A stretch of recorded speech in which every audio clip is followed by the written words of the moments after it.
you know, but I don't tend to have entire conversations that way. You know, we tend to move into the same space and, you know. You eventually get that. I can't hear you. Get over here. Would you just come in here and stop yelling at me from across the house? We almost have kids. It all comes back to why. Why are you doing it? You know, like, this guy's talking off panel. Well, why are we not focusing? Why, like, how fucking rude is it that someone's talking to you and you're not looking at them? You're not focusing on them. So if we're not focusing on them, if they are off panel, why are you doing that? Oh, well, we're doing it because we want them to be a surprise. Say, like, you have an off panel speech bubble on the turn panel.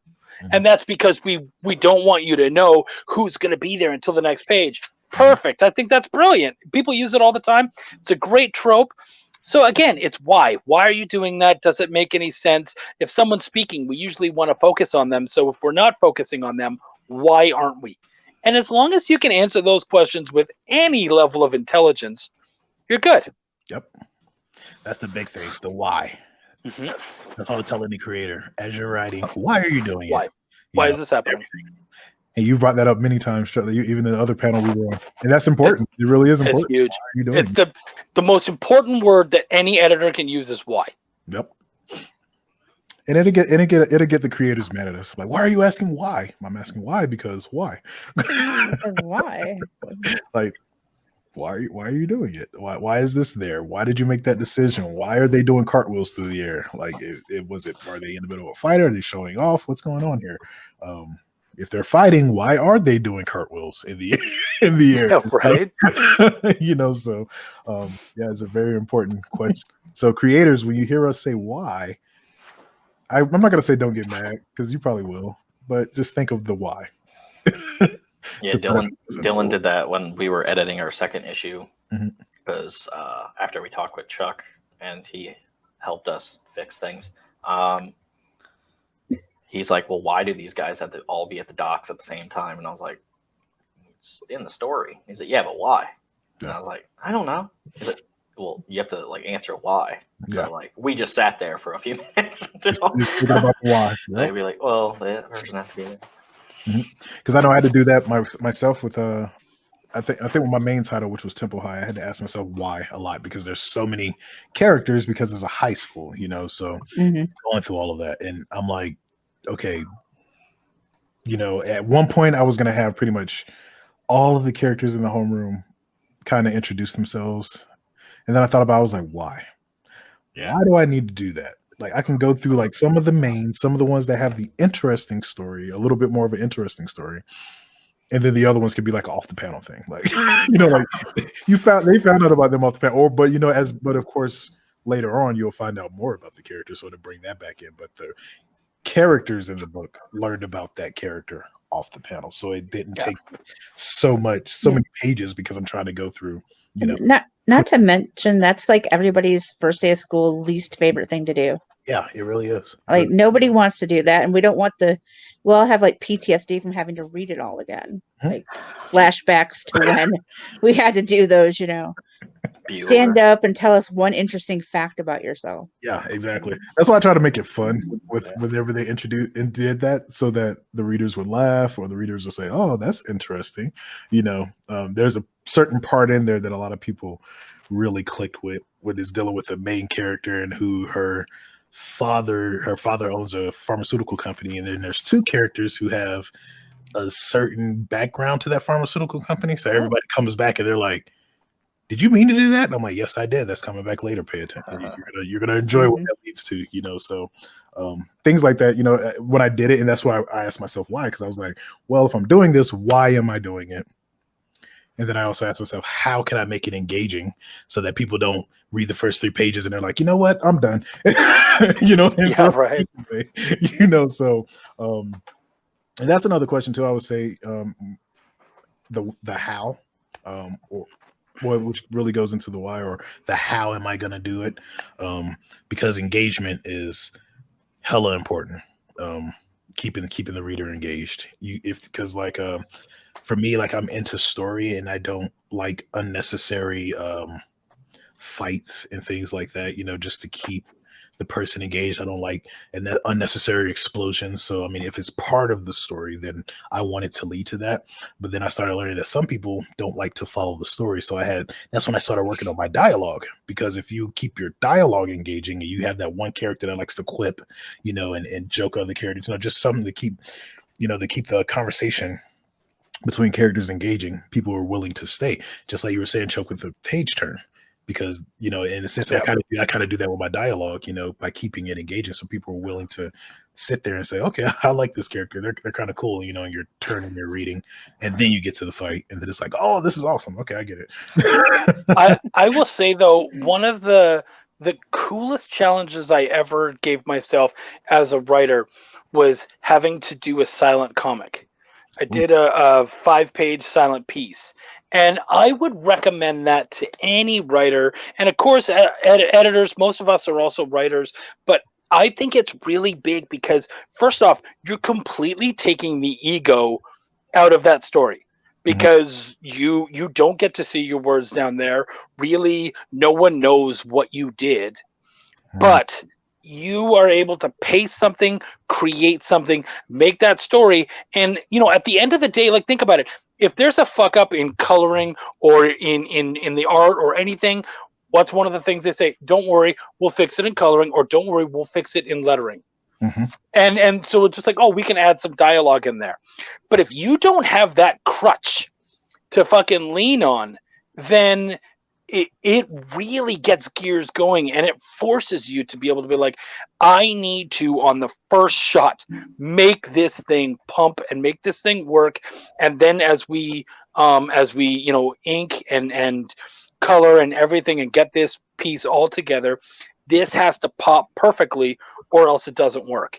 Yeah. And I would throw that challenge out to anyone. If you can do that, if you can wrap your head around making a completely silent story and still being able to get the who, how, where, what, why, when, all that kind of stuff out there, that is what I think is going to help take your writing to that next level. Those challenges, doing those kinds of things, it was immensely helpful to me, and it was such a good feeling when it came out and people were able to look at it and go, dude, I really like that. I got it. I understood the story.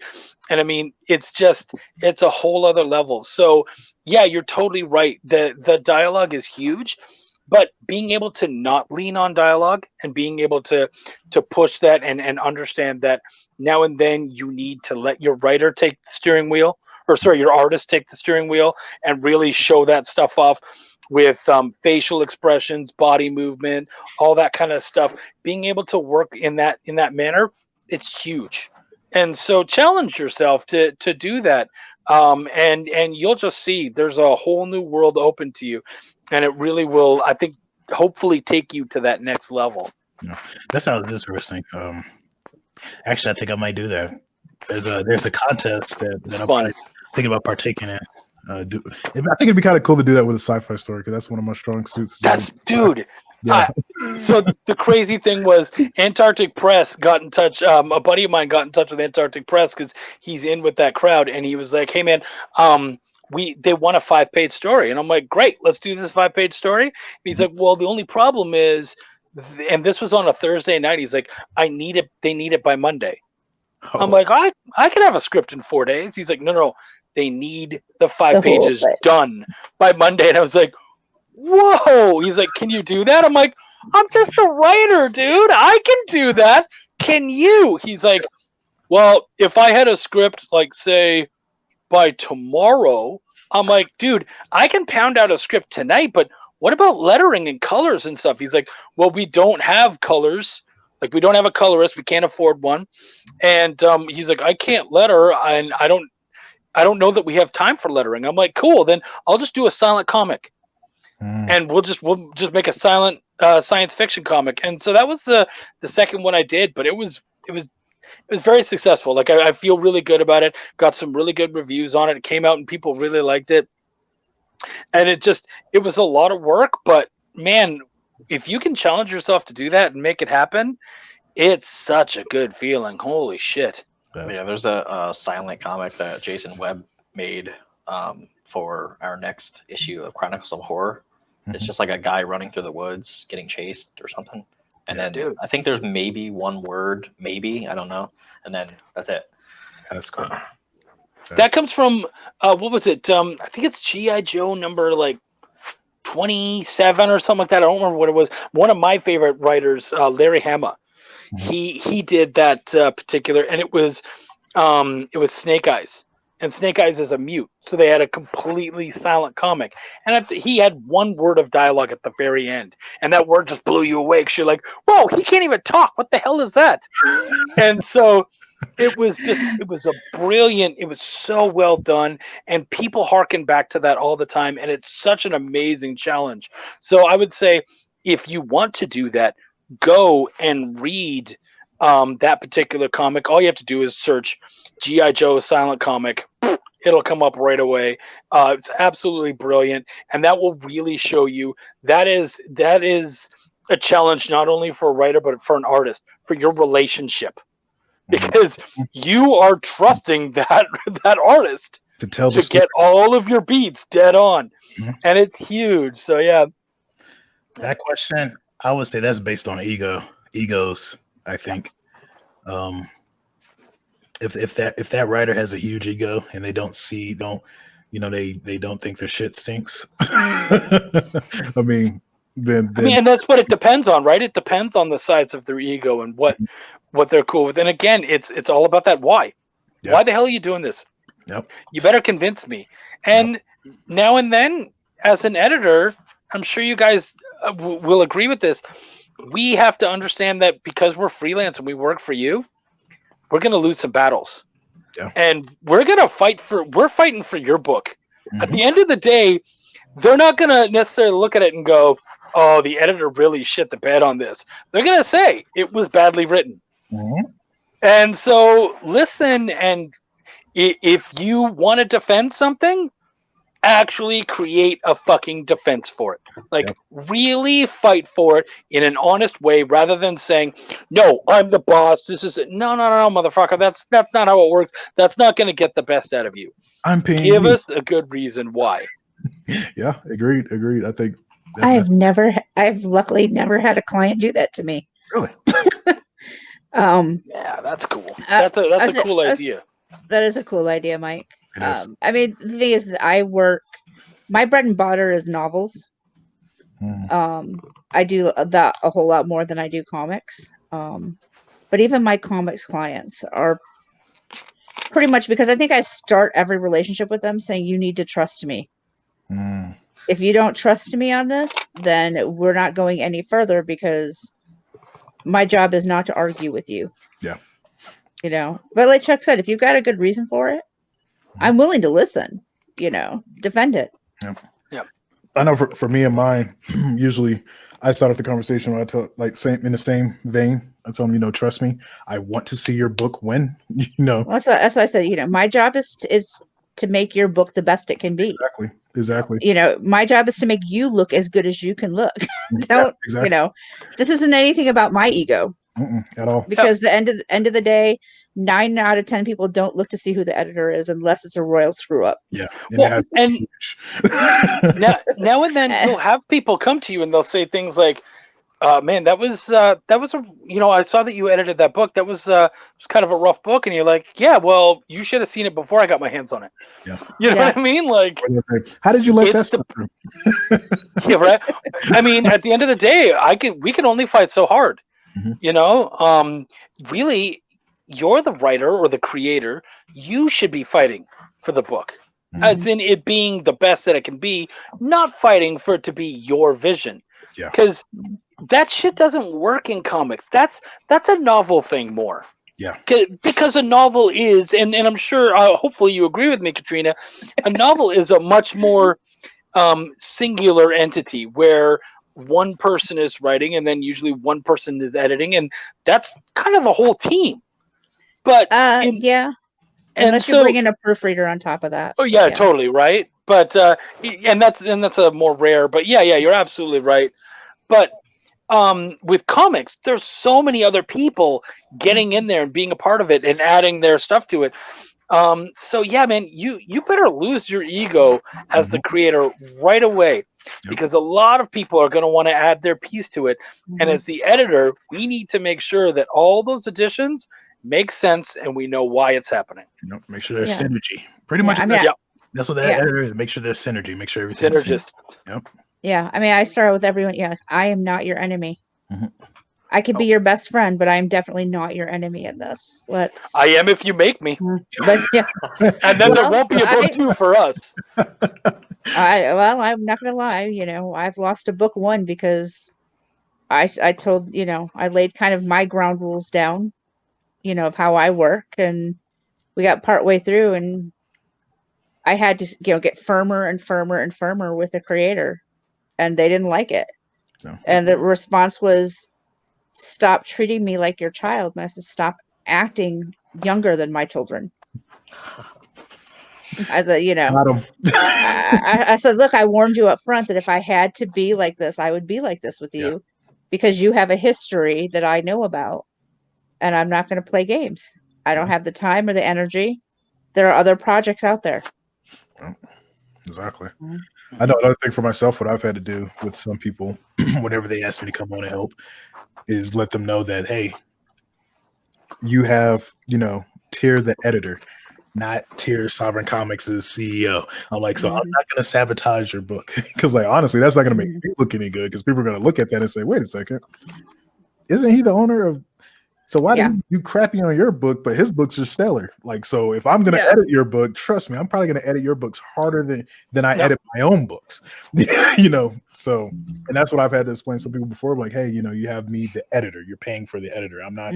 I'm here. I'm here as your friend, and I want to see your book win. So I'm going to give you my all. Don't worry about it. I have my comic book. I think I've had a certain bonus benefit of the fact that I haven't actually written a comic yet.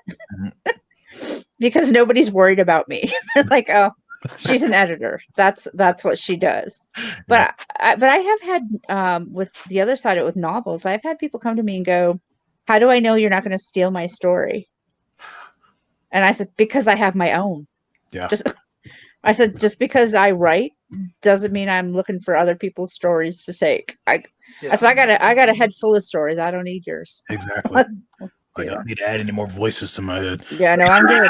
Well, and if that's your worry, then maybe this won't work. You know what I mean? Like, really, and that's what I've said that. If you are that concerned, I don't think you're going to find an editor, because that's not what our jobs are. Our job is not to steal your story and make it our own. Again, even comics, novels, any kind of thing like that. It's about making yours the best it can be. Yep. And that's my only job. Yep. Now, if you have someone coming in and repeatedly trying to say rewrite your story and all that kind of stuff, well, then you better put me. Yeah. Well, and then you're going to put me down as co-author. Yep. And for me, but if they didn't ask you to do that, you shouldn't be trying. You know what I mean? Like, right? You shouldn't be trying to do that. Yeah, no. See, for me, for me, I charge extra for that. So people come in, they're like, I don't like my dialogue that much. Can you spruce it up? I'm like, yeah, but that's going to be extra. So that's what I'll do is I give them very quick, easy, non-flowery dialogue. Something like this. Yeah. And then hopefully the idea is that inspires them to do something better on their own. Yeah. Give them a piece of dialogue that isn't good enough to be in the comic, but it's good enough to give them the idea that will take them to where they need to be. Yeah. But on that part, that's the letterer in me. Sorry, I didn't mention that. That's the letterer in me. So if I'm lettering a comic and someone says, "Can you spruce up?" Then I say you're gonna have to pay extra. But as an editor, I do that. Hey, try this, or maybe they should say this, or instead of saying, hey, go over there and get that bag of chips, you just say, hey, go get the bag of chips. Quick, simple. Yeah. Hey, there's chips. I've had people though. They're like, okay, now cool, I want chips. Yeah. I want you to be my editor, and you're like, all right. Yet. I've had people though be like, oh, you know what? Yeah, I want you to be my editor. Blah blah blah. And then they're like, okay, yeah. So this is the general idea of what I want to say. You just write whatever you think is best. I'm like, no, that's a writer. That's your job. I'm supposed to cut it down and make it work. If you'd like It's me to not write my you, job to write it for you. Like, would you like would you like to hire me as a writer? Because I'd make a lot more money as a writer here than I would as an editor. So I'm down for that. I'm open. Oh, no, I don't want to pay that. Well, then I don't want to do it.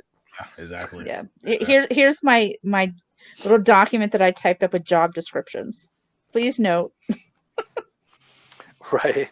that I am not underwriter. Mm-hmm. Yeah.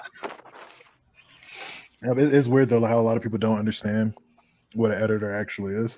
What an editor actually. A lot of people do think that the editor is the writer, or the editor it comes in and rewrites, but that would be a co-writer in a sense. You know, so if you're the writer and you want somebody to come in and revamp what you wrote or check on things, that would be the co-writer. Then it'll go to the editor. You are totally welcome to share, Mike. Yeah, and it's I think part of that comes from the fact, especially with comics, the word editor can be used for so many different things. Like sometimes I'll be brought in and they want me to edit the lettering and make sure that the balloon placement makes sense and all that kind of stuff. Art direction is a part of that. Does the dialogue work?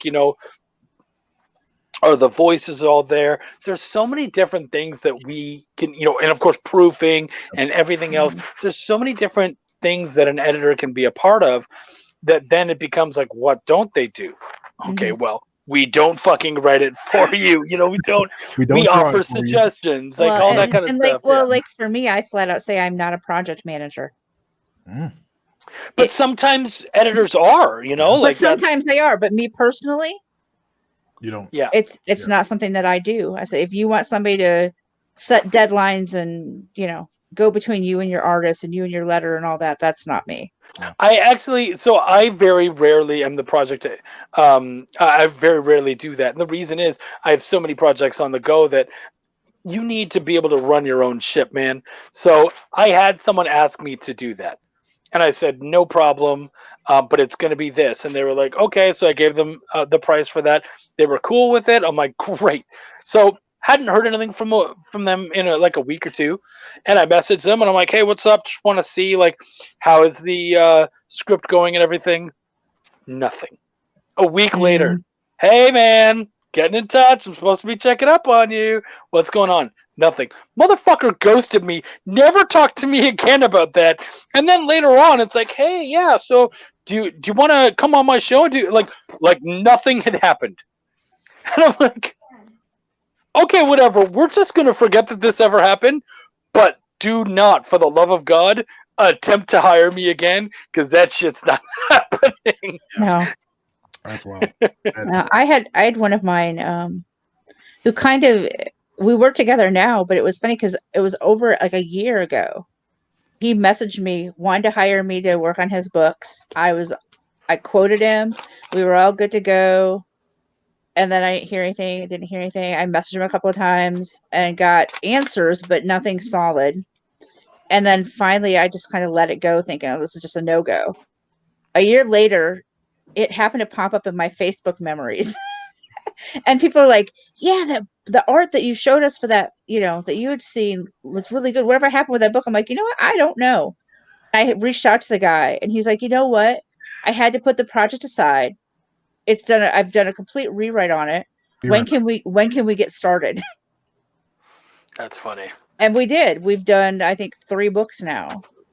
That's fucking funny. But it was funny. Like it just disappeared for like a year. And I was like, oh, so I guess never give up totally on a project, but sometimes you just have to give up on a project. Absolutely. And that's one mighty fine chair he has. Right? Dude.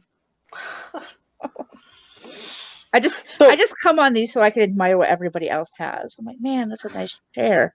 I should add that to my Christmas list. My kid is always like, you need to show off more of your swords. And I'm like, no, I need to show off more of my comics. Like, that's what these guys need to see. Apparently, I need to show off Mina. Hello, Mina. So, Greg, do you have any questions about editing? Anything you're interested in? Not really. Would you like to hire Mina? She's a very good assistant editor. Oh, is she? She thinks cat hair all over everything. She thinks she is anyway. Oh, I did have something in question. Like, it kind of went to what you were talking about the project management part. So as far as editing, like, how often do you find yourself editing? Because I know, like, even in my books, whenever I edit my own books, I usually edit in between of everything. So, like, story, I edit it. Sketch, I edit. Inks, I edit. Colors, I edit. Lettering, I edit all the way down. And then I do like a final edit over everything to make sure it's all there. To me, I find it easier because there's been times where I'll wait to the end to edit some stuff, and then I'll look at things and I'm like, oh man, maybe that shouldn't have been drawn in there. So I find it easier to catch those. Now I've got to go back 5 steps. Yep. I mean, if you're hiring an editor for that, then it is going to cost you a little bit more. But certainly, like, that's why, like, when I do a project, I tell them, hey, I'm available for all this stuff. I kind of give them like this balloon price, and so that way everything that's included, any of that stuff that you need, I'll come in and I'll take care of. So yeah, certainly you can do that, and I think that's important. You should be doing that on your own as a writer, anyways. Is you should be taking the page that they send you. I know so many guys take the page, they get excited, and they're like, great, love it, looks terrific, let's go on. You're like, but he put 6 panels, you wrote 7. Yeah. Where is that all gonna go? You didn't even think, he didn't even leave any space for dialogue. What's even going on there? Like, the guy's mouth isn't open, but he's talking. Like, what's happening with any of this? Or his mouth is open in that panel, but he's not talking. So what is he doing? Whistling or blowing? What the fuck? So Yawning. Yeah, you need to look at that stuff. That stuff's really important, and people tend to forget about that. Yeah, and for me, it's funny because I always make people go to my services page on my website because it's got all of my terms, everything right there. And I get a lot of, you don't actually have comic editing listed. And I said, that's because it's very project by project. I said, you'll see comic proofreading as a standard price. I said, but I don't do a ton of comics editing because I'm usually busy with novels, which are, as you can imagine, much bigger and take some time. Not that comics editing doesn't take time, but for me, it's very project by project. I need to talk to you as the creator. I need to know exactly what you want, and we flesh all that out before I give you a price. Yeah, excuses, Wendy. When you're writing, like when you get that art, and by the way, I'm staring her dead in the face right now. When they send you those pages, for those that don't know, that's Chuck's wife. when they send you those pages, you then have to get your script right beside it, and you go over it, and you make sure this panel works with that, blah, blah, blah, all that. You do that every time. I know that you're in love with it, and you're so excited to see it. Make sure it works. I was just about to say that, like, as the writer, whenever you get this stuff back, your script needs to be with you the entire time. I don't always have my script available. So when you make it available, when you don't have your script available, that's the time you take to geek out over it. Yeah, absolutely. And then you go, okay, now I've got what I need. It's time to sit down and work. Yep. There's been times where with my artist, when I'm lettering something and I get the page back and I'm like, oh my God. And I go back and answer him. I'm like, give me 2 days. He's like, why? I got to get past the geek out moment. Yeah. I got to put on the editor hat and look at it. I think I was saying this on the last panel when it was just me and Greg and Dylan. And that is, there's 2 phases of looking at a page. And the first page is geek out. Fuck yeah, I love this, blah, blah, blah. And just soak it in, enjoy it. Great. Then pull that off and put on your asshole hat because you need to make sure that this works with your script. So you might, even though that art is gorgeous, you might need to make some remarks and say, that needs to change, this needs to change, blah, blah, blah. And the sooner you can catch it, the better, which is why seeing the roughs and then seeing the pencils and then seeing the inks, like Tyr was saying earlier, being able to catch it in between those spots is perfect, because having to make changes in fucking colors and all that kind of stuff or go back, I've had project. I'm a fair editor, I guess we'll say, but I have a tendency to be nice and throw in bonus things when I'm proofreading. And like the one I told you about where the tattoo was just missing in half the book. That was a proofreading job. I didn't have to tell him that. Mm-hmm. Yeah. That wasn't technically my job, but I kept seeing it, and I finally got to the point where I was like, my OCD will not let this go by. You need to know that your girl is missing shit. You need to fix this. Oh man. Well, you know what? The thing about your artist not liking you anymore. If you pay them extra. That's what I do. I'm like, a bonus at the end never hurts. Look, I've told editing clients, if you like my work that much, my PayPal is always open. Yeah, right.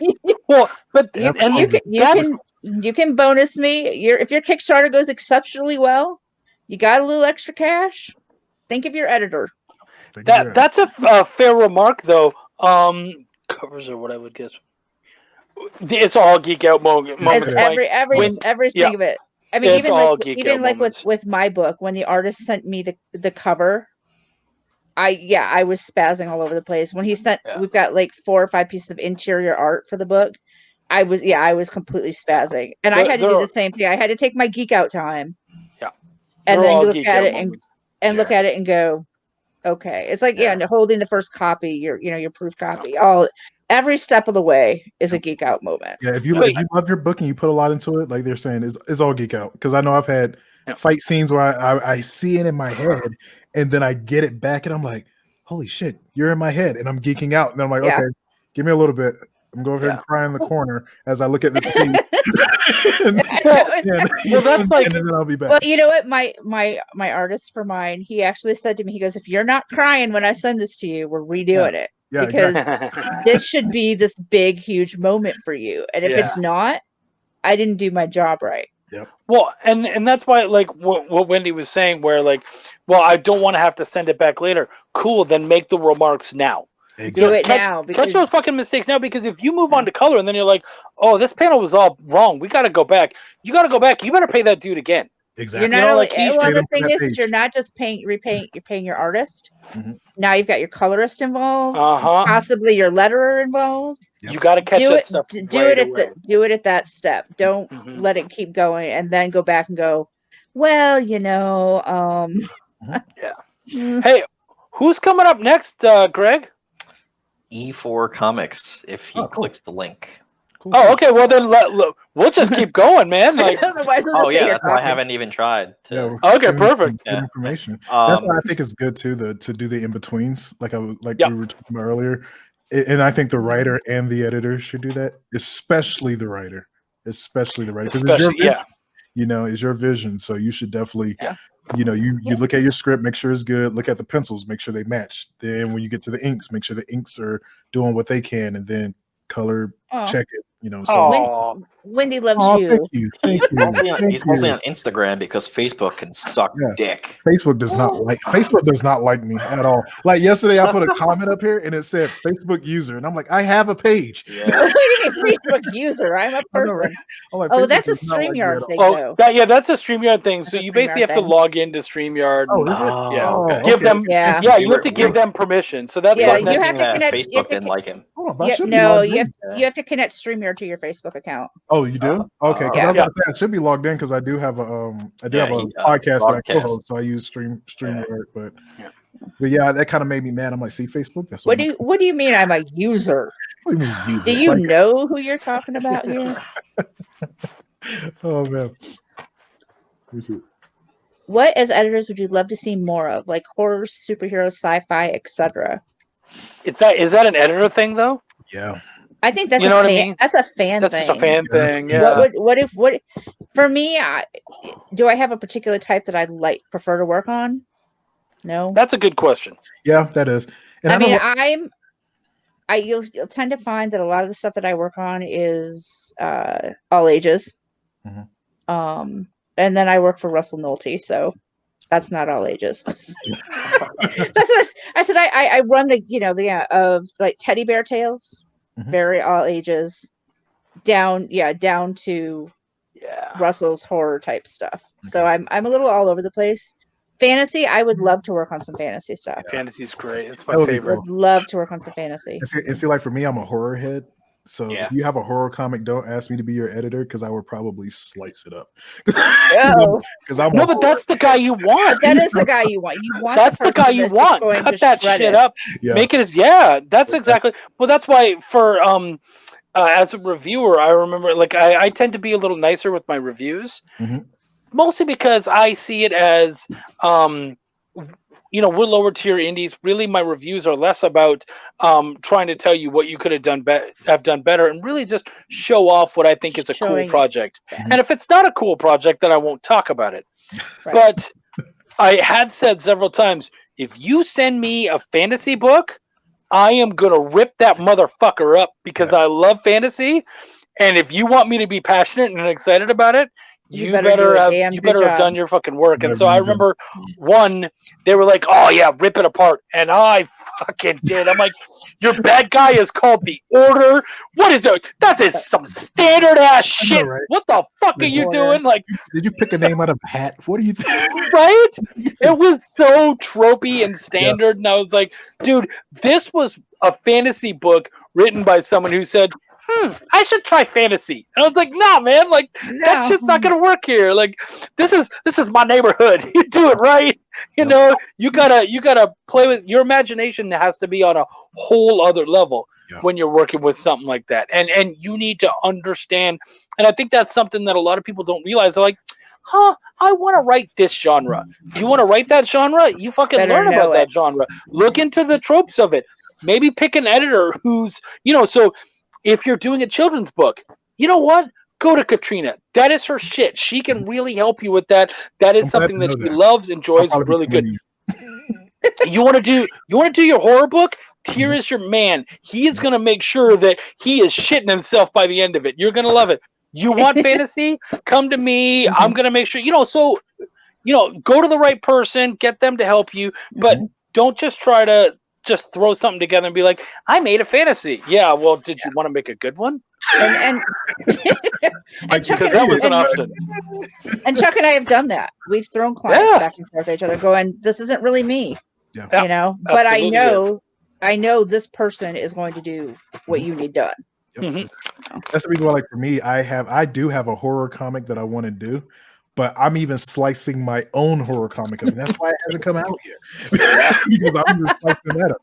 And it's like, I actually have 2 sections. That's why I'm probably going to come and talk to you, Katrina, because I have 2 other sections other than Sovereign, which I call Sovereign Orange. But I have Sovereign Black. And then I have Sovereign Cubs, which is going to be like for the kids. Okay. Black is going to be like my more adult stuff. And I'm like, that's where my horror is going I was watching Hellraiser at an age I probably should not have been watching it. So nice. And I am like the world's biggest chicken. Like if it's not Disney, I'm probably not watching it. So it's like we have our next guest. So. Cool. Nice to meet you, man. I hope it goes well. Good luck. Hey. Good to see you, Jerry. He's tough on you. Yo, hey, what's up, guys? Hey. He's like, oh, there are other people here. What? I was backstage, I was doing the warm up. He's eating all the green M&Ms. So that's what's happening. Red M&Ms in the green room. The red one. Okay.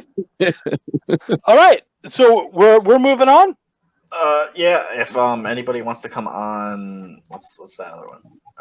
Grow Your Audience panel at 9:00. You can totally come on. I'm already in that one, so I'm only showing up once. I mean, like the people that aren't part of that, like Tyr. Okay. People who aren't Chuck, is in every panel. Yeah, hurtful. Travis might be there if his tooth doesn't hurt still. That sucks. I might drop into that because there's some things that I've learned. Yeah, and Dylan will definitely be in that because he's Mr. Marketer. So, and so are you. So, yeah. So I might drop into that. Sounds like a bunch of valuable. There's Dylan. There's Dylan. Took over an hour to get food. Just eggs. Skipped our whole panel. Motherfucker. That's all right. My computer screen looks like his wall with the sticky notes. Mine does too. Mine does too. That's an editor thing. Definitely. Editor, writer. All right. I don't have a sticky note problem. You have a sticky note problem. The lack of sticky notes is the problem. All right. Take it easy, everyone. All right. See you guys. Bye, guys. Yep.